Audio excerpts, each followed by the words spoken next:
Rebonjour et bienvenue du coup pour les analyses ciné d'Hermès et Psyché. Où du coup, voilà, on va poser plus en détail ce qu'on a dit dans la première vidéo sur du coup Phantom Thread, avec cette question: est-ce que Phantom Thread est un film féministe? Parce qu'en fait, c'est Élise qui a eu au départ cette réflexion, parce qu'en fait les critiques ciné disent tous que c'est un grand film, etc., mais sont plus centrés du coup sur le magnifique rôle du couturier joué par Daniel Day-Lewis, et mettent un peu sous silence l'actrice et son rôle dans le film. Chose qui est un petit peu réparée par le numéro leur série de première là, parce que du coup ils interviewent l'actrice, heureusement. Mais donc voilà, et c'est vrai qu'il y a eu pas mal, Elise a regardé un petit peu, il y a eu pas mal de critiques qui sont un peu partagées sur est-ce que ce film, sur cette relation un peu entre un couturier et sa muse, est-ce que ça met en valeur du coup la femme, ou est-ce que ça montre toujours une idée archaïque? En fait, parce que donc pour moi, c'est un film féministe parce que tout simplement, c'est l'histoire d'une femme un peu effacée qui va prendre petit à petit son assurance.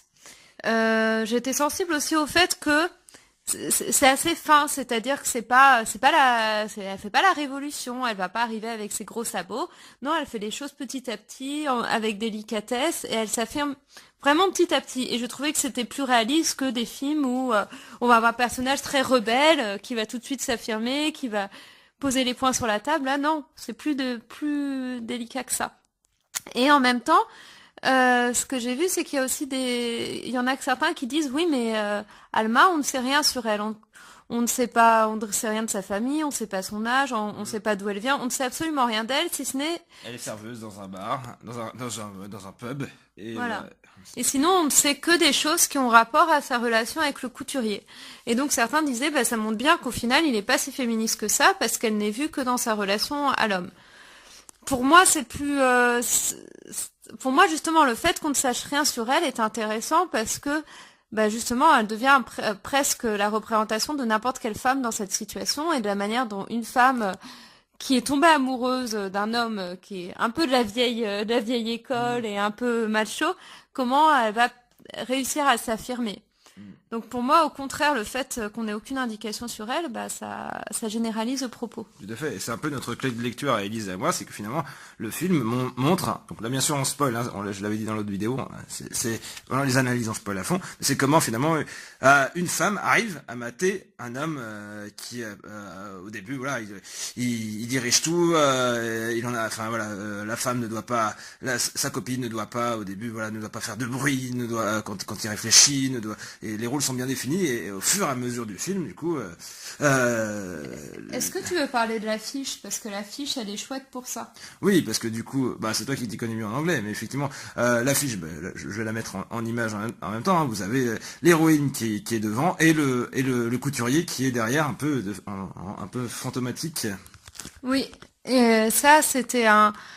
Je trouve que le titre est intéressant pour ça, parce que le titre c'est Phantom Thread, donc c'est le fil du fantôme.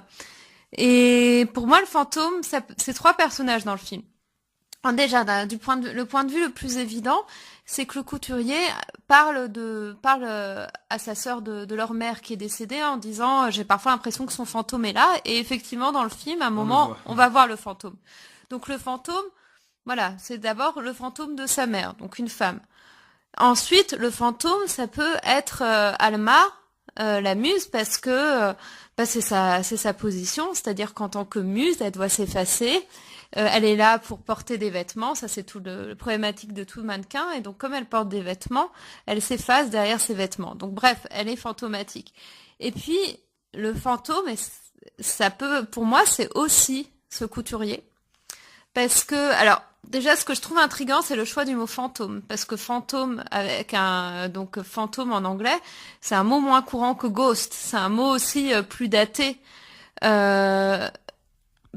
Donc, justement, le fait d'avoir choisi fantôme, qui est d'un registre plus soutenu que ghost, pour moi, fantôme devient aussi l'incarnation de ce couturier qui est vraiment de la vieille école. Et il y a une réflexion autour du langage à un moment.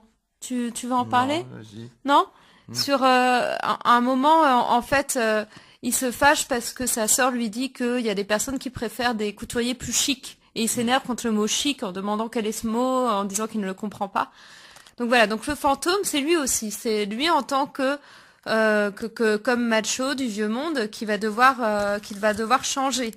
Et évidemment, c'est aussi intéressant parce que si c'est lui, bah, ça montre que justement, il va devoir s'effacer face à Alma qui va prendre de plus en plus de place. Et si vous regardez l'affiche, ça se voit aussi visuellement.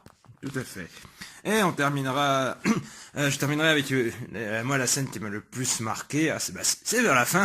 Moi je suis très sensible au feu, enfin c'est pas toute fin, mais voilà, la scène dans l'auberge à la fin, la scène des champignons, où du coup justement le couturier comprend que du coup sa copine, sa femme d'ailleurs, l'empoisonne de temps en temps avec des champignons et que du coup il devient malade, mais qu'en fait quand il devient malade, c'est là qu'elle peut s'occuper de lui, c'est là qu'il perd le contrôle parce que c'est quelqu'un de très rigoriste. Et en fait tout se passe pratiquement sans parole, tout se passe dans les yeux et en fait il comprend qu'elle a mis des champignons un petit peu vénéneux.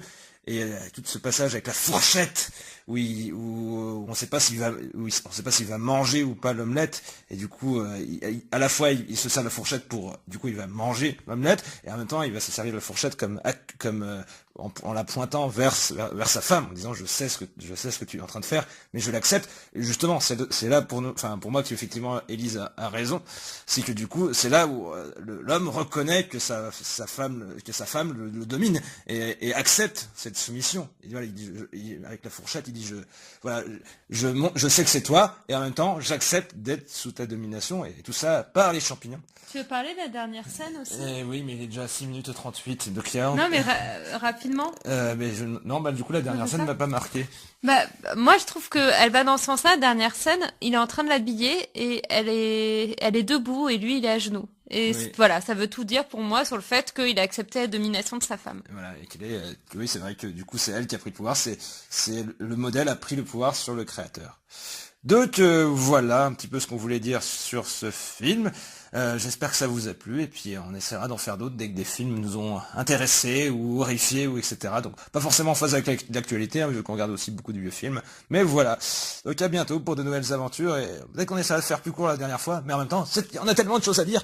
Donc voilà, des bisous.